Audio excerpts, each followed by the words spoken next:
তোমাদের একটা ছোট্ট গল্প পাঠ করে শোনাচ্ছি। কেমন লাগলো অবশ্যই জানিও। গল্পটির নাম নিশি, লেখিকা ঈশিতা সোম।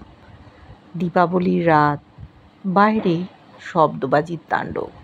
বছর ৬৫ অনুভা দেবীর কোলের কাছে বসে প্রিয় পোষ্য নিশি।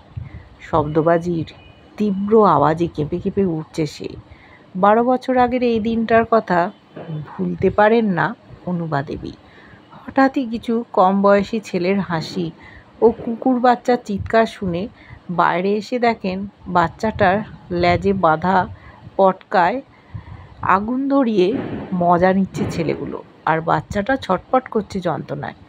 সঙ্গে সঙ্গেই আগুন নিভিয়ে কোলে তুলে নেন তাকে। থানায় অভিযোগ করেও কোনো সহযোগিতা পাননি সেদিন। উল্টে কটূক্তি শুনেছিলেন স্বামীর থেকে। রাস্তার কুকুরের জন্য আবার দরদ। সেই ছেলেগুলো আজও তাকে টিপ্পনি কাটে। তারপর অনেক যত্নে সারিয়ে তুলেছিলেন কুকুরটাকে। সেই ভয়ঙ্কর রাতে ঘরে এনেছিলেন বলে নাম দিয়েছিলেন নিশি। ছোট্ট নিশির প্রাণফাটা আর্তনাদ আজও কানে বাজে। তাই এই দিনটা এলেই অজানা আশঙ্কায় বুক কেঁপে ওঠে। আবার কোথাও নিশির বন্ধুরা অত্যাচারিত হচ্ছে না তো?